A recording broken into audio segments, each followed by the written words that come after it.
Assalamualaikum guys, কি অবস্থা সবার guys? Welcome to my official YouTube channel Salima Husami and this is my another brand new vlog video.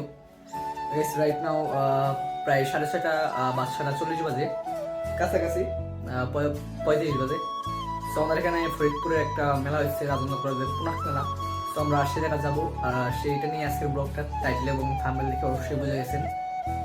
So guys, আমরা সেখানে যাই, আবার ব্লগটা কন্টিনিউ করবো। আর সেখানে আমার বন্ধুরা দেখছে, প্রায় আমরা 4-5 জন যাবো। বাকি ব্লগার আছে এখানে, আর আমার বন্ধু বান্ধব আরও আছে। সো কে গেছেন এই পুনাক মেলা অবশ্যই জানাবেন। সো লেটস গো, এখানে যাওয়ার পর ব্লগটা কন্টিনিউ করি ইনশাআল্লাহ। Let's go guys, welcome to back. আমরা মেলায় চলে আসছিলাম ইতিমধ্যে। আর এটা ছিল আমাদের ফরিদপুরের পুনাক মেলা, রাজেন্দ্র কলেজে, ফরিদপুর রাজেন্দ্র কলেজে হইতেছিল। যারা ফরিদপুর আছেন অবশ্যই চিনবেন, হয়তো বা অনেকে গেছেন এই মেলায়। আর গাইস, আমার এত আলসিমি, যার কারণে এই ব্লগটা বানাইছি প্রায় 20 দিন আগে। আর আজকে হলো রোজা, আর চলে 4th রোজা। আজকে ব্লগের ভয়েস দিতেছি, দেন মনে হয় 6ষ্ঠ রোজায় আপডেট দিব, মানে আপ দিব ভিডিওটা ইউটিউবে। সো খুব আলসিমি আমার, যার কারণে ভিডিও পরে আপ দেওয়া হয় অনেক, যার কারণে আমি খুবই আন্তরিকভাবে দুঃখিত। আর গাইস, যেটা বলতেছিলাম যে এই ব্লগটা আপ দিব দেরিতে। রিসেন্টলি খুব জায়জামেলার ভিতরে ছিলাম, রোজা সোজা জায়জামেলা, বিভিন্ন ধরনের জায়জামেলার ভিতরে থাকার কারণে ব্লগ আপ দিতে পারিনি।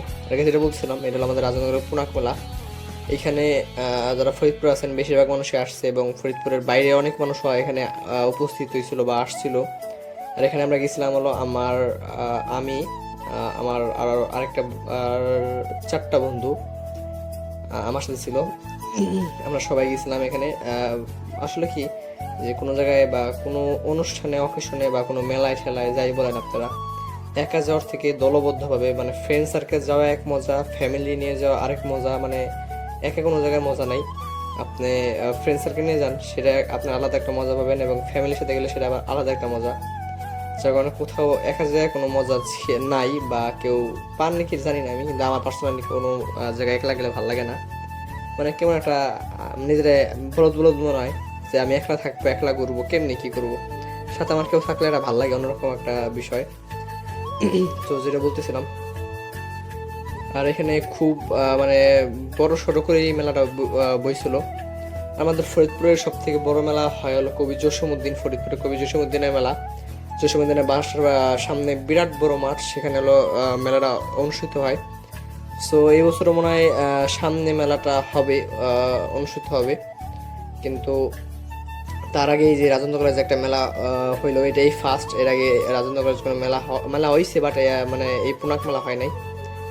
সো গাইস, এখানে অনেকগুলো দোকান বসছিল, আমরা ঘুরে ঘুরে দেখতেছিলাম। এবং দেখার এক পর্যায়ে আমরা এসে ঢুকি, কি বলে আপনার, এখানে একটা ভূতের ঘর ছিল, যেখানে আমি আর আমার 2টা গেছিলাম না, সরি ভুল বলছি, আমরা 5টা বন্ধু গেছিলাম। সো এই ভূতের ঘরে ঢুকছিলাম 3 জন, আর 2 জন তো ঢুকে নাই। ফার্স্টে আমার বন্ধুরা, আমরা যে 3 জন ঢুকছি তার ভিতরে একজন বলতেছিল যে ঢোকার দরকার নাই, কিছুই নাই ভিতরে। আর আগেই তো 2 বন্ধু যায় নাই, কারণ তারা জানে কিছু নাই। আমার আর আমার এক বন্ধু জোরাজুরিতে আমরা 3 জন ঢুকি। বাট পরে ভিতরে যেমন হয় কি, টাকাটা খুদাই ফেলানো গেছে আমার। মানে এই টাকাটা যদি আমি মানে কিছু খাইতাম তাও লাভ ছিল, মানে কিচ্ছু নাই ভিতরে। ভূত যে বলেন কিছুই না, মানে এইভাবে ভয় ঠয়, মানে আমরা ভাবছি যে ভয় ঠয় পাইতে পারি। সে ভিতরে পুরো টাকাটা লস, মানে পানিতে ফেলানো এরকম হয়ে গেছে। তো আজকের ব্লগটা বেশি একটা বড় করবো না, আজকের ব্লগটা পর্যন্ত। সবাই ভালো থাকবেন, আল্লাহ হাফেজ।